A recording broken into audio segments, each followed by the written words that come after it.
Pues bueno, antes que nada, gracias. Digo, entiendo que hace un montón de calor, ¿verdad? Y tienen un ratote acá. Entonces, la idea es que pudiéramos a lo mejor platicar algunas cosas. Si hubiera algo que sumar, que comentar, no solo que preguntar, estaría súper bien para hacerlo llevadero. La verdad es que cuando Carla Zaragoza me invita a trabajar esto, pues me da gusto porque luego encontrar espacios donde hablar exactamente, ¿no?, de los espectros, de la neurodiversidad y de la diversidad sexual es bien complicado, porque parece que no existen, ¿no? Algo que platicábamos ahorita en cortito era, tenemos a las personas con espectros o fuera de la normativa neurotípica como infantilizados eternamente, porque además creemos que no van a tener herramientas, creemos que no van a ser adultos y tenemos un chorro de estigmas en torno a esto, y más si le sumamos todos los estigmas que están en torno a la diversidad sexual. Entonces, replantearlo está bien bonito. Bueno, a mí me gusta pensarlo desde ahí porque los acompañamientos, al menos que yo hago en lo privado y en lo público, a personas de la diversidad sexual que están dentro de los espectros o dentro de la neurodiversidad, es bien interesante cómo los entornos de alguna manera también van cambiando cuando entendemos la sexualidad en las personas y que todas las personas tenemos de entrada sexualidad. Y entonces, desde ahí pensar que los y las adolescentes, que es ahí donde, bueno, yo voy a iniciar porque es donde está mi trabajo duro. Yo trabajo en la Universidad de Guadalajara, en el sistema de educación media superior, y mi consulta privada sobre todo va de adolescentes a adultos. Los y las adolescentes llegan exactamente a los mismos cambios en el mismo momento que todas las demás personas. El problema es el acceso que les vamos a dar hacia cierta información o cómo vamos a leer algunas de sus características en relación a la información que reciben, ¿no? Y entonces esto me los va a poner por detrás y me los va a poner en desventaja de la mayoría neurotípica.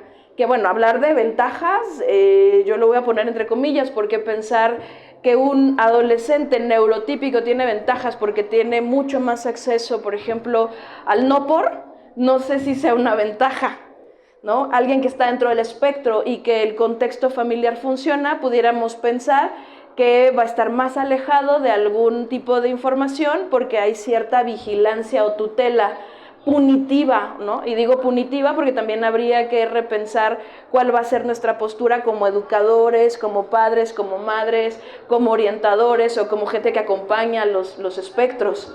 Entonces, creo que más bien se vuelve punitivo, como poder revisar sus accesos a internet o no dárselos inclusive, ¿no?, a las personas que están dentro de los espectros. Luego creemos que no tienen como ciertas habilidades o capacidades de resolución y entonces les alejamos información, los muteamos, ¿no? Tú no hablas de eso, tú no participas en espacios de chavos más adultos porque tú no entiendes. Algo que nos sucede mucho en las preparatorias de la Universidad de Guadalajara es como viene, sí, esta violencia escolar, pero también por parte de los adultos, donde aquel que se ve diferente y que se comporta diferente va a ser censurado y entonces no nos vamos a tomar la capacidad de acompañarlo. Y no hablo de un tema de discapacidad, inclusive aquellas personas dentro de los espectros superdotados, que en una clase, por ejemplo, yo soy profesora de perspectiva de género, y entonces a mí me parece increíble, nuestros chavos tienen a veces esta capacidad para levantarme la mano y decir, oye Alba, pero esto que tú estás diciendo ya genera un estereotipo de discriminación en relación a la manera en la que los hombres y las mujeres se relacionan. Cuando yo con los otros, ¿no?, neurotípicos, estoy como, a ver, estereotipo, es tal cosa, ¿no? Niños así, niñas así, y los otros les llevan carrera por delante en su lectura cultural y social. Pero aquí están atorados por los niveles de maduración cognitiva, porque o están arriba o están poquito abajo, y si están poquito abajo, los vamos a censurar y los vamos a quitar de la posibilidad de la conversación. Y entonces eso, cuando hablamos de diversidad sexual, a mí me pega y a mí me implica. ¿Por qué? Porque de entrada tengo un montón de personas con autismo que forman parte de la diversidad sexual y ahorita vamos a ver algunas estadísticas. De hecho, va a ser una población bien importante precisamente por la manera en la que vamos a ir estructurando nuestra realidad. Hay una mayor representación y visibilizar esta intersección va a ser clave, ¿no? Porque otra vez, esta intersección no la conocemos o no la escuchamos. Para mí pensar en este asunto como de una plática era como pensarnos de lo básico a lo complejo. Aunque no les voy a dar una clase y bueno, me queda claro que todos acá vamos a tener algunas herramientas, voy a tomar solo estos aspectos, ¿no? Alguien que está dentro del espectro puede tener una afectación en la comunicación y la interacción social. Desde la lectura social, ¿no? Porque luego a mí estas cosas me dan mucha comezón porque las vamos a estereotipar. Desde la lectura social vamos a tener un problema con la interacción en la sexualidad, o porque puedo ser muy arrojado o porque puedo hacerme muy para atrás. Entonces eso ya va a tener una implicación, y el asunto de que sea un espectro va a hacer que sea bien diferente, ¿no? Todos y todas no tenemos un diagnóstico de libro. Y eso me parece maravilloso, pero al mismo tiempo me parece bien complicado cuando nuestros entornos no están socioeducados en estos temas, porque los queremos ver a todos igualitos. Entonces, el que sea un espectro, ahí nos va a meter en un tema. Y entonces, para poder terminar esto, bueno, solo pensar en términos como orientación sexual, identidad y expresión va a ser bien importante, porque solo lo retomo rapidísimo. Esta idea de la orientación es quién me atrae, ¿no? Es decir, con quién puedo relacionarme emocional, física o eróticamente, porque luego también todos nos hemos quedado con la idea de que la orientación sexual solo tiene que ver con quién me comparto sexualmente, y no. La expresión de la sexualidad es mucho más grande y también implica con quién prefiero cotorrear, acercarme, tener demostraciones de afecto, construir vínculos a largo, corto o mediano plazo. Y sin romantizarlo, mi orientación sexual también tendría que ver con quién puedo tener deseo, ¿no? Y que entonces, algo que yo he encontrado mucho en mi práctica privada, es que tengo adolescentes y adultos que están dentro del espectro, que además de esto, su orientación sexual van a tener diversidad relacional, y entonces ellos nos llevan carrera porque es gente joven claramente, y entonces ya se relacionan desde espectros, por ejemplo, poliamorosos, que eso también va a ser una chamba porque nos da mucho miedo hablar de esto. Mi identidad de género es quién soy yo, ¿no? Es decir, cómo me identifico, mis pronombres, me siento más cómoda, ¿no?, siendo nombrada como ella, o me siento más cómodo nombrado, si me nombran como él, o como una persona no binaria, que esas, híjole, a mí al menos en mi chamba personal, en la universidad nos siguen generando un montón de ruidos. Los y las maestras, los y las adultas seguimos bien asustados con el tema de la identidad. ¿Por qué? Crecimos en sociedades binarias, rosa y azul, y es lo único que hay. Y no me pregunten porque todo lo demás está mal, ¿no? Entonces, mi orientación no tiene nada que ver con mi identidad. No necesitan estar alineadas, no son parte de un mismo cajón, ni parte de un mismo equipo. Y después viene mi expresión de género, es decir, lo que se me ve, ¿no? Entonces, yo puedo tener una orientación sexual, puedo ser una persona heterosexual, es decir, me atraen personas aquí viene la chamba, de mi género contrario, que no necesariamente tiene que ver con genitalidad.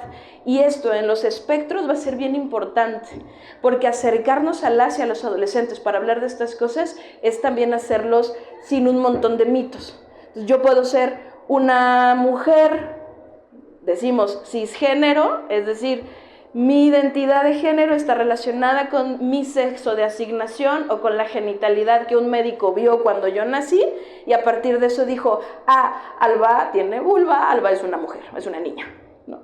Y entonces yo crecí cómoda con esto y entonces soy una mujer cisgénero. Si yo no hubiera crecido cómoda con esto y hubiera preferido y dije, mis genitales no tienen que ver con mi identidad, podría ser entonces un hombre trans si yo me hubiera llamado hombre a mí misma. ¿Sí vamos todos hasta aquí? Y entonces mi expresión de género sería tal vez verme mucho más masculinizada, y digo mucho más porque tampoco es que yo sea ahorita la cosa más femenina que van a ver el día de hoy, ¿no? Pero no tiene nada que ver una cosa con esta, porque por ejemplo soy una mujer cisgénero, puedo tener una orientación sexual, soy una mujer lesbiana, y mi expresión de género no es necesariamente femenina. pero tampoco es que sea masculina, ¿no? Y entonces, repensar como todo esto, desde que son conceptos epistémicos y estructurados por la academia, porque también habrá que decirlo, esto es súper de escuelita, porque la realidad humana hace que entonces nosotros tuviéramos que dejar de ponerle nombre y apellido a todo para realmente tener procesos de inclusión, ¿no? Hay algunos teóricos que nos están diciendo, entre más teoría y etiqueta le metan a las personas, más vamos a empezar a quitarlos. Es decir, ya es muy transfóbico seguir diciéndonos que no existen las personas cis, por ejemplo, ¿no? Entonces, esto solo es como lo socialmente que ubicamos y lo que ya nos dijo la academia que exista. Pero el asunto es que los estudios en autismo y los acercamientos que tenemos nos dicen, ¿qué creen? Es más fácil que una persona dentro del espectro autista pueda modificar, moverse, estructurarse dentro de lo que no es normal que los neurotípicos.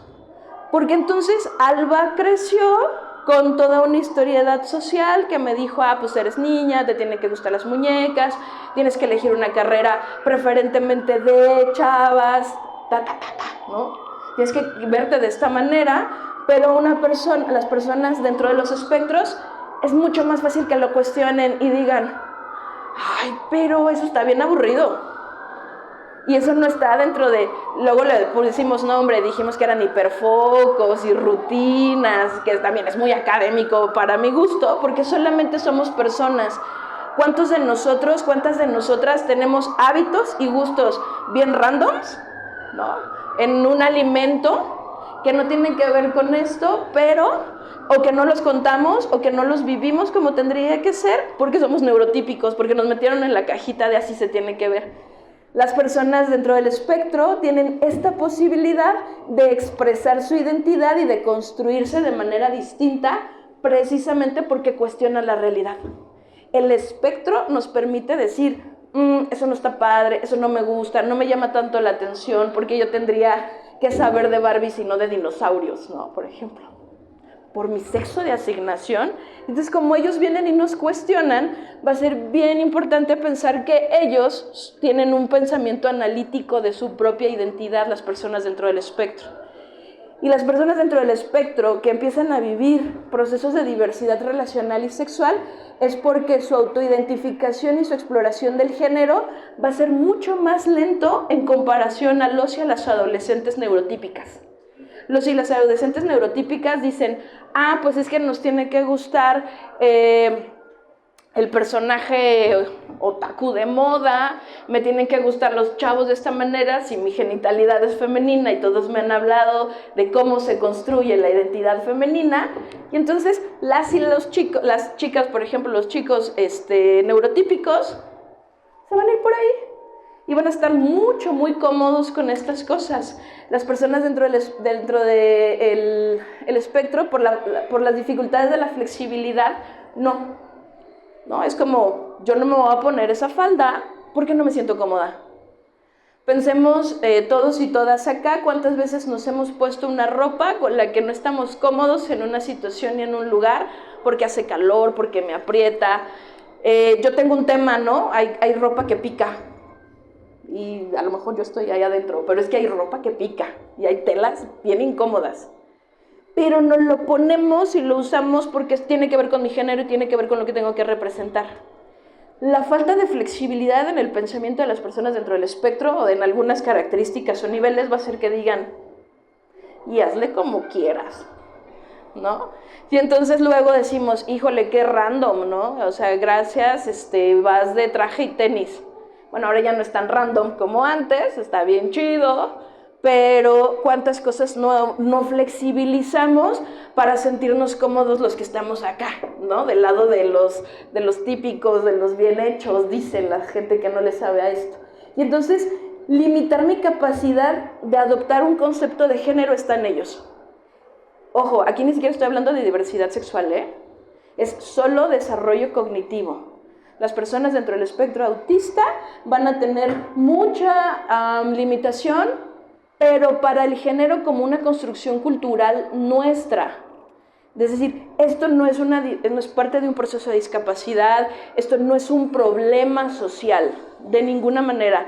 Solo no lo van a leer como nos enseñaron a los demás que culturalmente tenemos que leer lo femenino, lo masculino, lo hetero, lo no hetero, lo azul, lo rosa, lo amarillo o lo verde. Solo es como, lo que tú me estás diciendo carece de cierta lógica, y la verdad es que es cierto. Trabajando con personas dentro del espectro, con adultos de la diversidad, cuando ellos logran releer algunas de sus prácticas, es bien complicado pensar cómo los neurotípicos estamos encasillados en la forma en la que tenemos que ser héteros, o en la forma en la que inclusive tenemos que ser homosexuales. Ellos, su inflexibilidad les permite, creo que, ser más flexibles en torno a la sexualidad, de alguna manera. Vamos a encontrar que los cambios físicos, no los vamos a platicar. Algo que he comentado en muchos espacios, trabajando con papás o con profesores, es que en el caso de las adolescencias con algunas características, también vamos a limitar o vamos a encontrar algunos déficits sociales que van a hacer bien difícil nuestra comunicación. Porque como pueden ser rígidos en la forma en la que leen la realidad, cuando viene, por ejemplo, un adolescente a mi clase de perspectiva y me cuestiona un posicionamiento sobre el sistema sexo-género, porque sí hizo la tarea a diferencia de sus compañeros, me investigó además un extra a diferencia de sus compañeros, entonces los procesos de comunicación van a ser mucho más complicados para que se creen relaciones positivas. Y entonces, por ejemplo, yo como maestra voy a tener toda una expresión en relación a las diferencias del compañero y la manera en la que lee la realidad cuando cuestiona efectivamente una estructura de género. Y entonces voy a hacer que los y las compañeras también le rechacen. Entonces vamos a tener muchas limitaciones en relación a la manera en la que vamos a desarrollar las explicaciones y les vamos a ir acercando a la manera en la que se relacionan. Por ejemplo, al final de la diapositiva hablaba sobre el amor romántico, ¿no? Y entonces vamos a tener un montón de dificultades para entenderlo. En donde trabajo tenemos, un chico que no tiene un diagnóstico de neurodiversidad, tiene un diagnóstico psiquiátrico y tiene un compañero, ¿no? Y entonces era bien raro por ejemplo, para los adultos del entorno, o lo sigue siendo, pensar en Mariano con toda su rareza, que además cotorreao es novio de un ella, ¿no? Y ese ella sí tiene un perfil autista, 100%. Y entonces era como este asunto de los dos raros que son novies que andan por el patio del bachillerato. Y súper rares, además, de verdad. Entonces, cuando digo súper rares, no lo digo desde mis lentes, lo digo desde la óptica social. Y esa óptica social hace que pensemos en que su relación romántica carecería de un contenido, por ejemplo, sexual o afectivo. Los que leemos acá decíamos, híjole, ahí hay que poner ojito, y no para censurar, sino porque vamos a necesitar información, ¿no? Y vamos a necesitar dotarlos de algunas herramientas, porque su relación afectiva, claro, tienen 16 años, está dotada de sexualidad, aunque une de ellas se nombre ella, con todo y el apoyo de los papás, y el otro, pues tenga algún montón de carencias en relación a un diagnóstico psiquiátrico e inclusive social, ¿no? Que había un tema de descuido ahí por una historia de vida muy doloroso. Entonces, esta idea del amor romántico, por ejemplo, está vetada. Los adultos decían, ay, y la otra persona tan bonis, tan cuidade, tan de familia, lo voy a decir en porque así es como se refiere, pero los adultos a fuerzas, ¿no? A decir un género en relación a la expresión y a lo que los papás habían informado. Y entonces no había forma de pensar, o no hay forma de pensar en el tema del amor romántico entre estas personas. No, no, están mal de su cabeza, hay que vigilarlos. Ahorita vamos a revisar. Y entonces, precisamente la educación afectivo-sexual en las personas, al menos esta es una de las apuestas que están dentro de los espectros, tiene que comenzar antes. Es muy común, a mí me ha tocado, desgraciadamente, algo que hago en la Universidad de Guadalajara es dedicarme a los temas de violencia y asesorar a las preparatorias del Estado. Y platicaba hace ratito, ¿no? Me ha tocado tener alumnos denunciados por violencia sexual y de género peligrosísimos, pero es que ni siquiera son nada de eso, ¿saben? Que cuando me toca trabajar y entrevistar es como... ¿Me pueden, por favor, levantar una denuncia contra la persona que vino a señalar que esta persona era violenta, era agresiva, estaba loca, Porque no tiene nada de esto, nos falta un diagnóstico.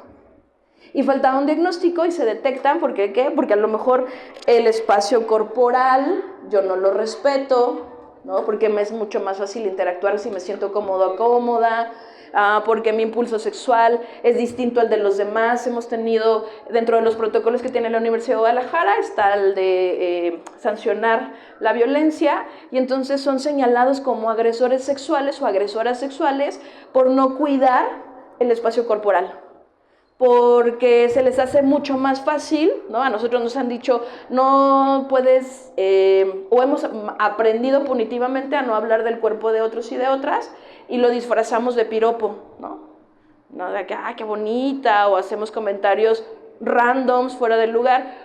Tengo alumnos y alumnas dentro del espectro que pueden decir, quiero ver tus chichis, ¿no? Y entonces es como, denúncienlo. Es un agresor sexual, le dijo una compañerita que le quería ver las chichis. Y es como, nos cambiamos un montón porque necesitamos información. Lo mismo dice Juancho, pero a Juancho nos parece bien gracioso porque es neurotípico, y lo que le hizo a la compañera fue a ver, ven. Y eso fue graciosísimo, pero no lo que dijo el otro. Sin un filtro social, insisto, y lo pongo entre comillas porque yo no sé si esos existan, ¿saben? Iniciar antes con los y las niñas que sí tenemos diagnóstico, que sí tuvimos el privilegio de tener una familia que nos detecte, que nos mire, educadores y educadoras que no le tengan miedo a la sexualidad, no solo profesionales, educadores y educadoras, ¿no? Pudiera ser que este tipo de situaciones dentro de los aspectos de la sexualidad para las personas dentro del espectro sean mucho más sencillas de sobrellevar, porque entonces puedo entender como una normativa social que no solamente quiero tocar las chichis, ver algo más, no respetar el espacio personal y ponérmelo enfrente a alguien así. Tengo profesores y profesoras que me los señalan de violentos porque cuando llevan un cuaderno y me los regresan regañados porque hicieron mal la actividad, se le acercaron un montón a la maestra, ¿no? Corporalmente en el escritorio, así de, ¿pero por qué no? Y entonces acercan la pelvis o acercan su cuerpo, y entonces es como, y me quería agredir y me puso su pelvis en el escritorio, y es como, a ver, ¿no? Repensemos qué le enseñamos como límite corporal, dónde enseñamos la función del cuerpo a estos chicos y a estas chicas para que sus iguales también puedan sentirse cómodos y cómodas, ¿no? Sus pares o sus adultos. Y entonces, en relación a pensar en cómo manejar la diversidad, que ahorita le voy a entrar ya de llenito, es primero repensemos nuestros juicios. ¿Qué pienso sobre la diversidad sexual, ¿no? Las educadoras, los mamás, los papás, la gente que nos rodea, ¿qué concepciones tenemos sobre la sexualidad? Porque si de entrada mi concepción sobre la sexualidad es binaria, es heterosexual, es capacitista, ¿no? Solo la gente neurotípica tiene derecho al goce y al placer. Nada de lo que hagamos acompañando personas neurodiversas va a estar chido. Siempre va a haber un juicio moral, ni siquiera ético, acerca de mi creencia de cómo se tendría que ver lo rosa y lo azul, juntito y no más. El lenguaje inclusivo y respetuoso, insisto, ¿no? A mí la gran enseñanza que me han dado las adolescencias a lo largo de mi carrera ha sido esto: ellos solucionan cosas de una manera mucho más rápida, mucho más concreta. Es como, no se puede, bye. Sí se puede, pues entonces le exploramos.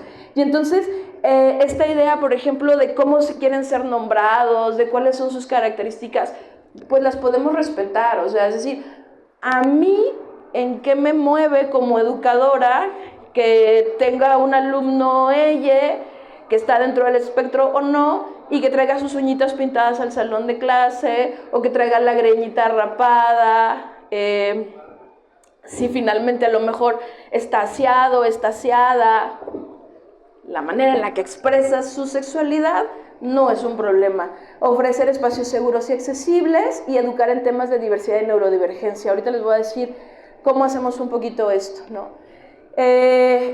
Aquí hay algunos componentes que tienen que ver con diversidad sexual y con educación sexual, pensando en personas neurodivergentes, ¿no? Que es lo que hacemos cuando nos acercamos en psicoterapia a estos procedimientos.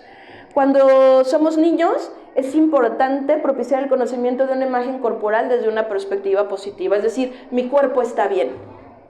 ¿Quién soy? ¿Cómo me llamo? ¿Soy un niño? ¿Soy una niña? ¿Me siento cómodo, cómoda con esto? Algo que nos hemos encontrado en la literatura sobre diversidad sexual es que los y las niños, o las infancias, porque niños y niñas no está padre, las infancias en general, tienen mucha más capacidad que todos los que estamos aquí juntos y juntas para hablar de sus cuerpos, para hablar qué les gusta de su cuerpo, para identificar con palabras su pene, su vulva y no tener un problema. Pero como esto lo retrasamos un montón, hablando de neurotípicos y no, cuando en una clase de bachillerato estamos hablando sobre sexualidad, los tenemos revolcados de risa cuando tú dices por primera vez pene, por ejemplo. La bronca es que cuando estás en una escuela para padres y dices lo mismo, a los papás les pasa exactamente igual, ¿no?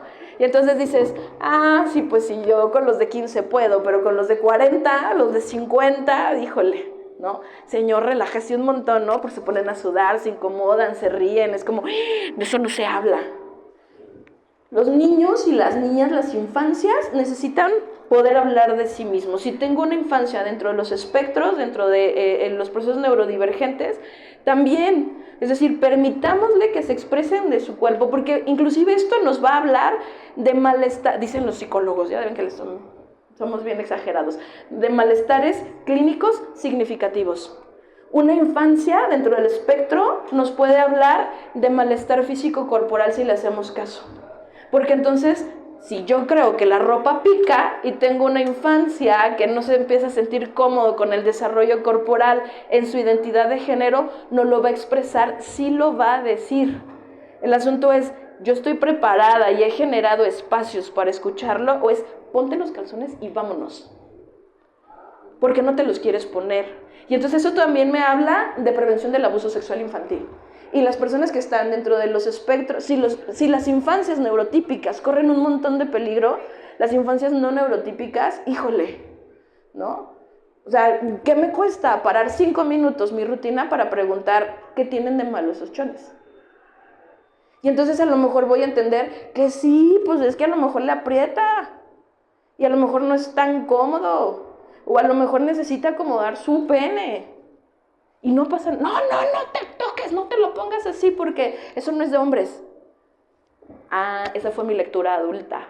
Regañar cómo se viste a alguien, qué ropa le gusta, por qué se siente cómodo, dónde le pica. Esa es mi lectura adulta y esa es una lectura que le hago a los demás. Es que los hombres no cruzan la pierna porque se apachurran, ¿no? Y entonces andamos regañando a los y las adolescentes no neurotípicos, de pronto pueden tener sentados que nosotros calificamos culturalmente como femeninos. Ojo, nosotros, porque no hay sentados femeninos y masculinos, eso no existe. Súbanse al tren, ¿no? Y cuántos hombres, ¿no? De pronto nos vamos a sentar, o sea, se van a sentar así. Y es como, ay, señor, o sea, ¿le doy 2 asientos o qué? ¿Cuántos pasajes pago? Pero eso no es una necesidad masculina, eso es aprendido. Y entonces, ¿qué hacemos con las infancias? Siéntate bien, así no, te ves como niña, te ves como niño. Mi cuerpo entonces no es normal, mi realidad no es normal. Sentar las bases para el respeto a la igualdad de género, ¿no? Es decir, a las personas dentro de, insisto, no solo no neurotípicas, pero creo que todos tendremos que hablar de la importancia de la igualdad de género. Aprender a expresar las propias necesidades y deseos. Otra vez, necesito un abrazo, no lo necesito. Quitarnos como la idea de que todas las personas no neurotípicas no van a querer contacto físico. Está súper mal. Porque luego, cuando están hiperestimuladas por el entorno, nos asustamos y entonces los andamos tachando de que algo no les funciona, de agresores, etcétera, etcétera. Entonces, enseñarle a una infancia, si es que deseo que me hagas piojito, si es que no deseo que me hagas piojito, si es que prefiero a alguien de mi familia para que me haga piojito, va a ser bien importante porque también nos va a prevenir el abuso. Porque cuando sea un adolescente o cuando sea un adulto voy a poder tener escrito en mi cuerpo mis emociones. Y eso ni siquiera los no neurotípicos hacemos. Los y las psicólogas nos las pasamos haciendo capacitación emocional en el consultorio, corporizando la emoción de, ajá, ¿estás enojado, estás triste o estás melancólico? Y tenemos adultos que dicen, no sé, ¿no? O rompí esto porque estaba enojado, pero en realidad lo que yo tenía era mucha tristeza y estaba muy frustrado, estaba muy abrumada. Si lo hacemos con una infancia que además va a tener una lectura de las emociones distintas, la corporeidad va a tomar un sentido positivo también. Su cuerpo, su emoción y el entorno va a ser mucho más fácil de sobrellevar. Por lo tanto, puedo entender que me pueden atraer todas las personas, ¿no? Luego yo tengo adultos en este momento en mi vida, docentes que siguen muy bronqueados con la idea de que exista, por ejemplo, las personas pansexuales, ¿no? Que bueno, pues pensar que me puede gustar cualquier persona, pues tampoco está mal. Pero ¿cómo es eso? Pues así. Una infancia que está colocada y que entiende lo que está pasando va a tener algunas herramientas. Aprender a poner límites cuando estoy incómodo y propiciar un espacio. Eso es lo que necesito, entre muchas cosas, ¿eh? Solo hice como ahí concreté algunas ideas. En la adolescencia, ¿qué me está pasando? ¿No? Es decir, estar dentro del espectro y tener sensaciones puede ser terrible. Tengo consultantes de la diversidad sexual, algunas chicas lesbianas, que en la adolescencia y en su vida sexual activa ya han tenido mucha bronca porque es como, es que yo no puedo hacer lo que mi novia quiere que haga porque luego me abrumo. Y es como, a ver, ¿qué es lo que quiere tu novia que hagas, no? Y les cuesta un montón de trabajo porque no tienen herramientas. Cuando dimos que tenían, por ejemplo, una bronca con hacerle sexo oral a su novia por un tema de consistencias y de sensaciones. La sensopercepción es importantísima. Y entonces poder tener espacios donde reconozcamos la corporalidad, qué me pasa, cómo se siente, por qué se siente así. Insisto, creo que no solamente tendría que ser para los chicos no neurotípicos, ¿no? Pero pensando en ellos, sí tendríamos que ser mucho más concretos los y las educadoras, los y las mamás en este asunto de qué sientes, por qué se siente. Y eso implica trabajo personal, porque si tampoco sé qué se siente y qué me gusta, ¿cómo me voy a sentar a platicar con otro y cómo te voy a escuchar y cómo no voy a atorarme? Es que, Alba, es bien fácil, tú te dedicas a eso. No, la verdad es que también tener un adolescente enfrente de mí que me diga, es que, maestra, ¿no? Me gustan, es que pensaba y volteaba a ver a la maestra Tsiri porque a ella le pasó, perdón, Natsi, pero tengo así un chico gay que se está descubriendo y que le llega con esta pregunta de ¿y cómo se hace? ¿No? O sea, porque sí, podía tener información en el porno, pero no era lo que él imaginaba y él lo sabía también. Entonces, ¿cómo hay qué? Que si se siente chido, que no se siente chido. Es más, ¿qué es sentir chido? ¿No? O sea, preguntarle a mis pacientes dentro del espectro, ¿qué es sentir chido? Implica que podamos analizar nuestro cuerpo y nuestra percepción. Porque no es cierto que todo se siente chido. La neta no es cierto. Nos han dado un montón de información que ni pedimos y que no necesitamos y que nos dijeron que así se tenía que ver y así se tenía que sentir. Y que uno dice, ay, no te creas, no, espérate, por ahí no, por ejemplo. Y entonces eso para los adolescentes ahí, promover conocimientos acerca del desarrollo sexual y la orientación y la identidad. Es decir, está bien, la adolescencia por sí misma se va a explorar, la adolescencia por sí misma, los adultos, nos conmueve muchísimo porque nos rompe el estereotipo. Cualquier adolescente, porque va a venir a cuestionar por qué tiene que cortarse el pelo cortito y ser un hombre de cierta manera o porque las niñas tienen que ser de cierta forma. Y entonces hacen todo lo contrario. Y lo pongo así, entre comillas, porque no creo que hagan todo lo contrario. Esta idea de que la adolescencia es una etapa en la que uno va a buscar su identidad y después se nos va a pasar, me parece que es adultocentrista, me parece que es capacitista, me parece que es de tutela, ¿no? Donde otra vez nadie puede decidir más que los adultos sobre sí mismos. Y no, los y las adolescentes también, que están dentro de los espectros, tienen mucha más capacidad para hacer este análisis profundo de las maneras culturales en las que nos enseñan quién me tiene que gustar y por qué me tiene que gustar, ¿no? Ellos dicen, pues me gusta mi amigo, cotorreamos, me la paso bien padre, y a lo mejor se intensifica una emoción. Tengo actualmente en consulta privada adultos que están dentro de la diversidad relacional, que son adultos con diagnósticos de espectro de alta funcionalidad, que también se han dado permiso de modificar inclusive sus patrones de masculinidad, porque han empezado a cuestionar y entonces como, ¿por qué yo me tengo que pelear en todos lados? ¿Y por qué yo tengo que estar enojado todo el tiempo, Alba? Porque si entonces yo soy tierno y amable, van a cuestionar mi orientación. Sigo siendo una persona heterosexual, solo no quiero ser malo, no quiero estar enojado todo el tiempo, por ejemplo, ¿no? Y entonces esto sobre cómo es que voy a reflexionar mi sexualidad y la sexualidad de los otros, es bien bonito hacerlo con los espacios de las personas dentro del espectro, y creo que nos hace falta mucho a los que no estamos dentro del espectro, ¿no? A diferencia de desarrollar actitudes de protección frente a los peligros potenciales asociados a las diferentes prácticas sexuales también. Porque si repensamos que su análisis de la realidad puede ser mucho más profundo y puede ser mucho más específico, sí va a haber otras cosas que no van a ver. Va a haber otros riesgos que no van a leer. La manera en la que se van a relacionar. Tengo un compañero en un lugar de tantos que tengo que le acaban de dar su diagnóstico de alto funcionamiento, está dentro del espectro, pero se ha metido PrEP, que es como esto, no sé si todos sepamos qué es el PrEP. ¿Sí? Es lo que nos dan para prevenir infecciones de transmisión sexual y VIH cuando tengo prácticas de riesgo. Él no entendía por qué, pero estaba hipersexualizado en relación a sus prácticas y en la manera en la que se estaba compartiendo con otras personas, porque solo le dio por estarse metiendo a Grindr, a estas aplicaciones para conocer personas. Y entonces se volvió bien complicado porque él no entendía, porque su psiquiatra estaba escandalizada, porque le estaba mueve y mueve sus tratamientos, porque el PrEP nos va a implicar emociones, va a implicar estabilidad emocional, y resulta que, bueno, la psiquiatra no sabía que estaba dentro del espectro hasta que le mando con un colega por sus prácticas sexuales y le digo, oye, ¿por qué mejor no vas a terapia? ¿No? Y entonces, ¿a dónde lo manda a terapia? Hacen una lectura, dicen, lo mandan diagnosticar y efectivamente está dentro del espectro.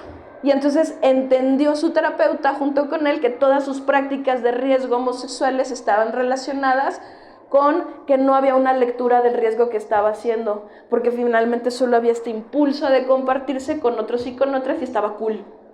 Porque durante la primera parte de su adolescencia, bueno, cuando fue muy joven, es casi de mi edad, él no entendía cómo podía relacionarse con los y las otras, y ahora con un adulto, con dinero, con cierta capacidad social y con una app, mánganos tu reino, ¿no? Pero además estaba metiendo un montón de problemas. Entonces, esto va a ser siempre bien importante, platicar con ellos y con ellas de qué me gusta, qué no me gusta, cómo me estoy relacionando, con quiénes me estoy relacionando. Fomentar modelos relacionales interpersonales positivos, ¿no? Donde las relaciones de pareja sean sanas, porque luego también las personas dentro de si todos estamos en peligro de ser violentados o ser violentadores, los y las adolescentes aquí, híjole, están bien atorados, porque no van a entender, por ejemplo, ¿por qué me hablas feo? Tal vez ni siquiera entiendo que me estás hablando feo, porque mi falta de capacidad relacional y mi lectura social siempre ha sido que desespero a la gente.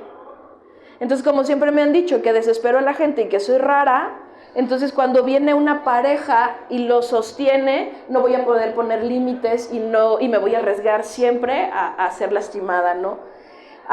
Pensando en esto, también tendríamos que cuestionar cómo es que nosotros, los educadores o los que acompañamos, entendemos el amor romántico, porque es la manera en la que también les hacemos o les prohibimos hacer un análisis de la manera en la que consiguen y se relacionan con parejas.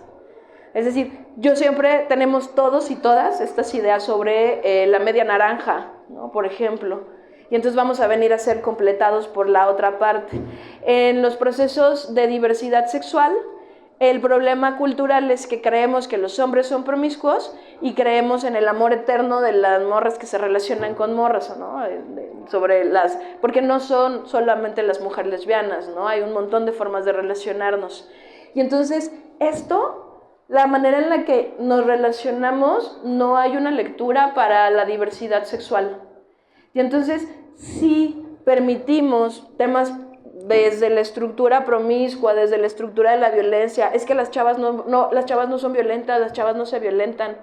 Los estudios en personas neurotípicas nos dicen que las relaciones más violentas se construyen entre mujeres. Las parejas de mujeres de la diversidad sexual son las parejas que más se violentan, a diferencia de los hombres y las personas heterosexuales. Pero eso no lo creemos porque entonces las mujeres no somos violentas culturalmente, o las mujeres no somos violentas físicamente, pero emocionalmente nos enseñan a ser de bajo perfil, ¿no? Somos pasivo-agresivas, si me permito decirlo, con temor a ser misógina. Pero finalmente, como esto no es un análisis que hacemos nosotros, no le permitimos a la diversidad, a los no neurotípicos, perdónenme, hacerlo. Y entonces, ¿cómo si soy una mujer lesbiana dentro de la neurodiversidad o si soy un hombre homosexual dentro de la neurodiversidad, cómo es construir una relación sana? ¿Qué significará eso? ¿No? Si nos metemos a internet vamos a encontrar páginas y páginas es más TikTok, ¿no? Digo, yo no estoy en contra de eso, lo utilizo muchas veces como herramienta terapéutica, pero estoy sorprendida cómo hay páginas y videos donde te dicen cómo ser pareja de un TDAHoso, ¿no? O sea, cómo vivir con un adulto con TDAH.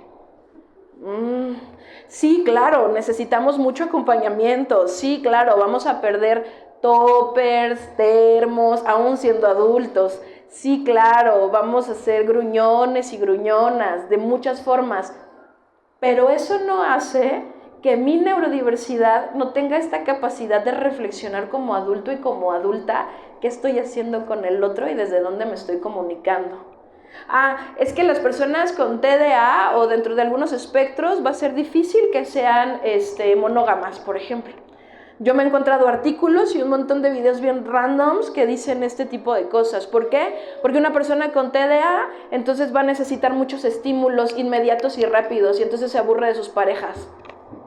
No, a mí me parece que más bien es un permiso, porque neurológicamente tampoco tenemos pruebas de lo contrario. Es decir, no hay estudios reales que nos estén diciendo cómo funciona el cerebro de una persona con TDA en torno a la sexualidad.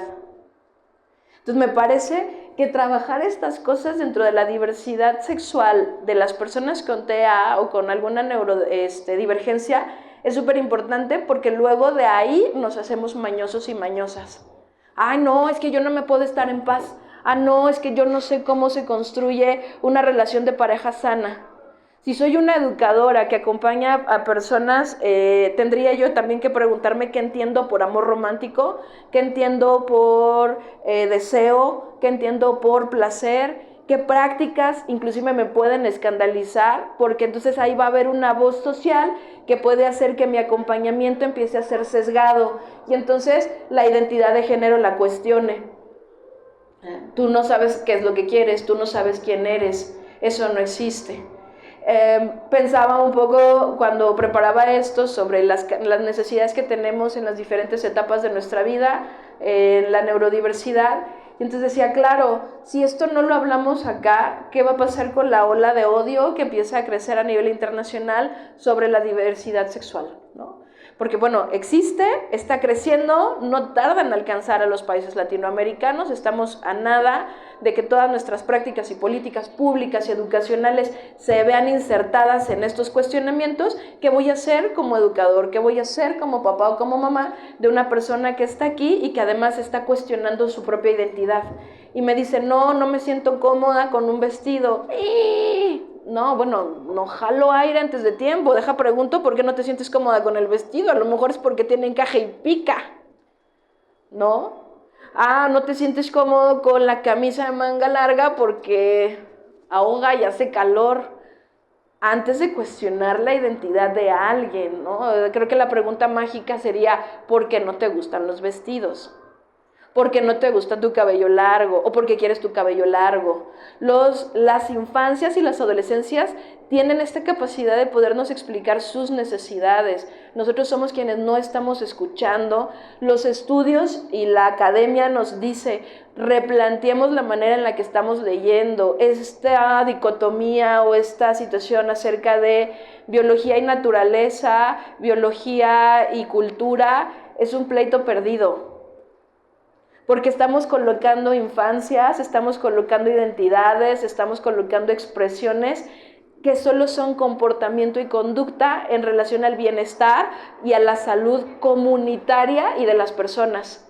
Una persona dentro del espectro o dentro de los espectros, entonces puede tener muchas habilidades sociales, puede ser hipersexualizado como esta persona que les cuento, o puede tener mucho problema con expresar su propia sexualidad porque no está familiarizado con los temas de sensibilidad. Y entonces cuando llega a un espacio seguro y tiene cómo hablarlo, entonces entiende que no es un problema y que puede ir con su pareja o con sus parejas y decir, ya entendí, lo que no me gusta es esto, todo lo demás está bien padre. Y entonces va a poder desarrollar relaciones adultas sanas. Y por sanas hablo de sin violencia. Y creo que también es una chamba de nosotros. Y por último, bueno, este asunto de los adultos, ¿no? Un adulto o las adulteces dentro de estos espectros, vamos a necesitar también aprender sobre comunicación, placer y afectividad y cuando se desea la reproducción. De esto tampoco hablamos, ¿no? Es decir, si tenemos bien poquito hablando de espectros, si tenemos bien poquito hablando de neurodiversidad, no hemos llegado a hablar de qué onda con la parte de la reproducción y si es que la quieren y si sí, ¿por qué no? ¿No? Otra vez, ay no, es que no la van a armar solos, no la van a armar solas. ¿Quién dice? Si yo construyo unos espacios de reflexión, si yo construyo qué implica las relaciones sanas y respetuosas sin violencia, entonces posiblemente yo pueda hablar de afectividad adulta. Y la afectividad adulta no solo tiene que ver con reproducción, sino también tiene que ver con estilos y modos de vida, compartir un espacio, qué significa cohabitar con una persona con autismo, en cualquiera de sus niveles, como pareja. ¿Será fácil? Tenemos que leer 8 artículos más escandalizados acerca de vence el TDA y vence el autismo y sea una buena pareja.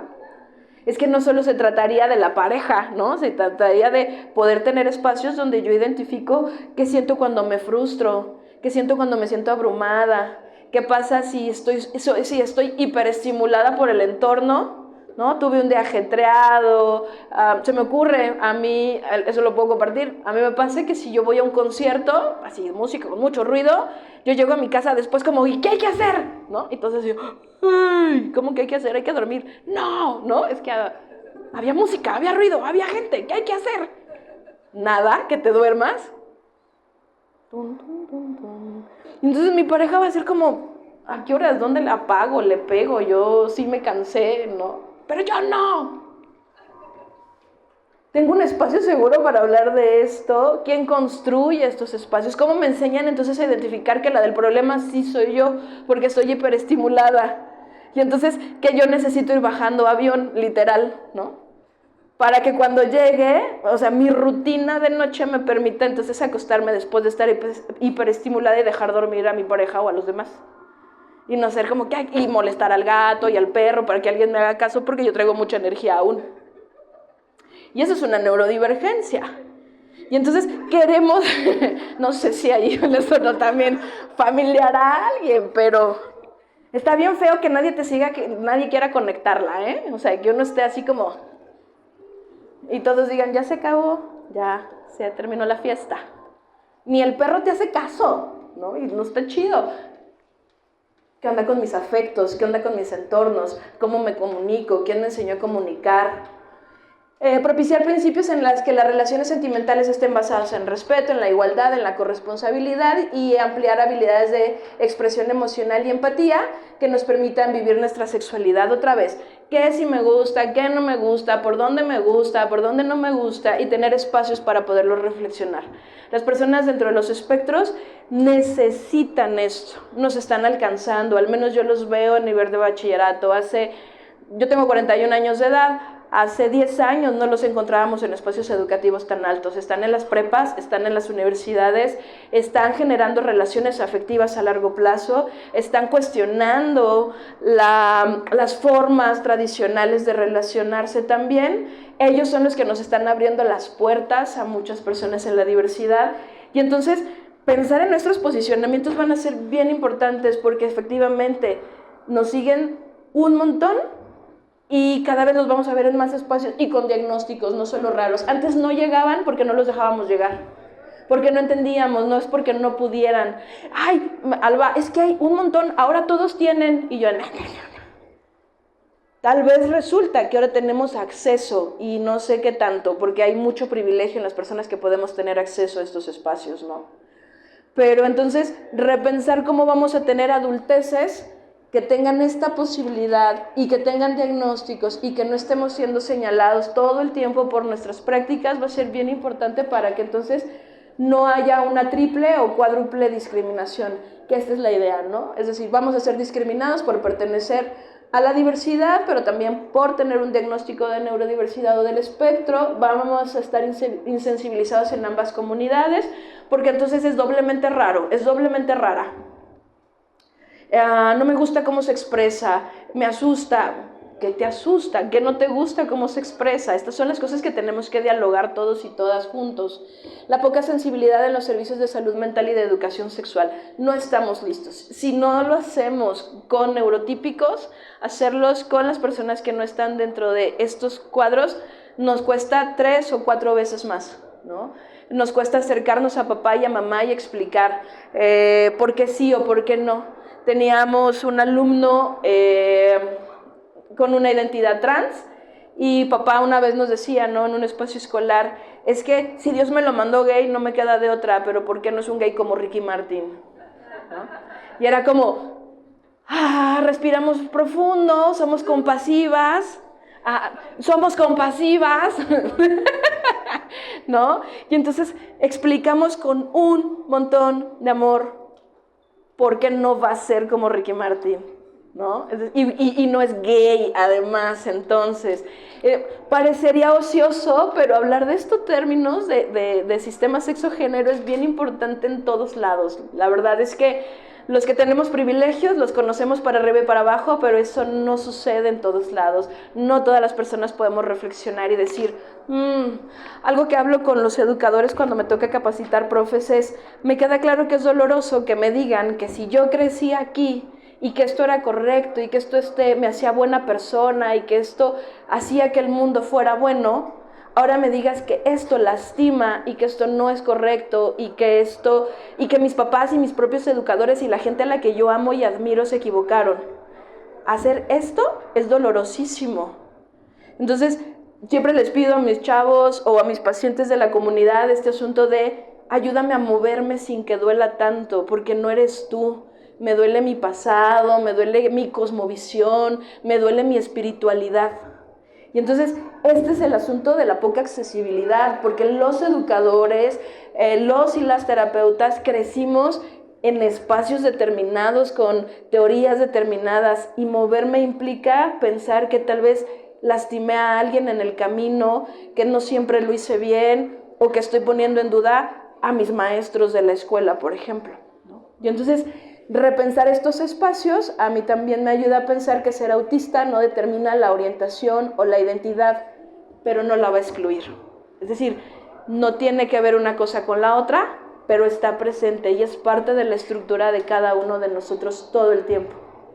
Y bueno, yo pensaba desde qué hacemos como educadores o como papás o como mamás o compañeros cuando pensamos en un diagnóstico neurodivergente y sexualidad, pues bueno, luego decimos, es que no va a ser feliz.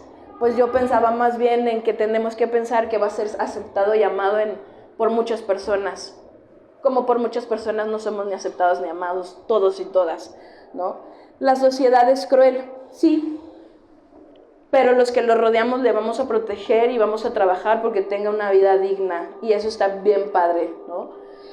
No lo va a entender, es que tiene espectro, es que tiene una condición en su neurodesarrollo, lo que está pasando no lo entiende. sí lo entiende, sí sabe de quién se enamora, sí sabe las cosas que le gustan, sí sabe que lo que ve en el espejo quiere que se vea de cierta manera. Tal vez quien no lo está entendiendo soy yo, porque mi amor hace que yo tenga un montón de miedo, que eso es diferente, ¿no? Y es por el autismo. No. El autismo no hace que una persona se exprese o se identifique de otra manera. Solamente es parte de su identidad, ¿no? Es decir, esto que construye, esto que le nombra, esto que le coloca, es algo que nos va a permitir entonces pensar que no está relacionado, no va junto con pegado, que entonces todas las personas de la diversidad sexual son autistas, pues tampoco, ¿no? O sea, yo creo que al mundo le hace falta más autismo, ¿saben?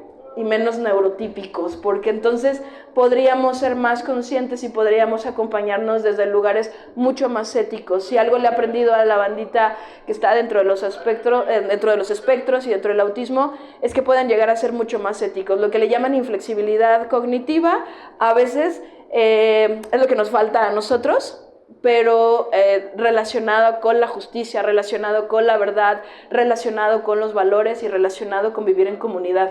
Porque, bueno, al menos mis alumnos, mis alumnas o muchos de mis consultantes son personas bien humanas y son personas que dicen, es que eso no está padre, ¿no? Y eso es lo que nos da comezón, cuando alguien viene y me dice, eso no está padre, Alba. Sí lo entienden, no está una cosa con la otra, sí la sociedad es muy cruel, pero creo que nosotros necesitamos empezar a cambiar nuestras posiciones, ¿no? Y con esto, pues lo puedo como cerrar. La idea es que todas las personas tenemos derecho a la felicidad. Y entonces el que podamos todos y todas acceder a la felicidad implicará qué lectura le vamos a dar a la diversidad y al espectro, porque no están peleados, van de la mano y está bien bonito. Muchísimas gracias.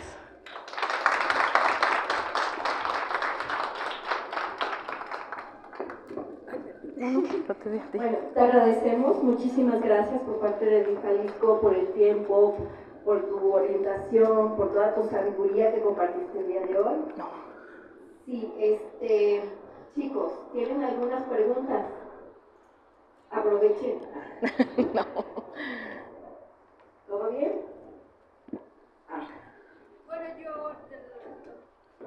Bueno, nosotros venimos de Tepatitlán, todavía es una ciudad muy religiosa, entonces, ¿qué podemos llegar a hacer como para fomentar, informar, estar más acercados como a este tipo de información?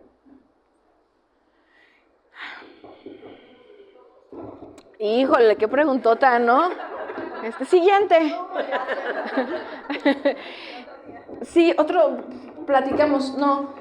La verdad es que lo entiendo, me toca trabajar con prepas regionales y con sus módulos, y muchas de estas cosas son bien complicadas, ¿no? Es más, en zona metropolitana, la materia de perspectiva de género en prepa ha levantado un montón de broncas. Creo que, no sé cómo se voy a escuchar esto, pero creo que necesitan ser bien compasivos con ustedes mismos primero, ¿no? Porque todos les van a cuestionar todo el tiempo lo que están haciendo y cómo aperturamos el tema de la diversidad en cualquiera de sus expresiones, ¿no? Neurosexual, relacional, pero la compasión y esta posibilidad de que ustedes sean un espacio seguro para otros y para otras va a hacer que de manera casi natural lo comunitario permita y permee en otro tipo de prácticas. Yo sé que no contestó o no soy concreta, ¿no?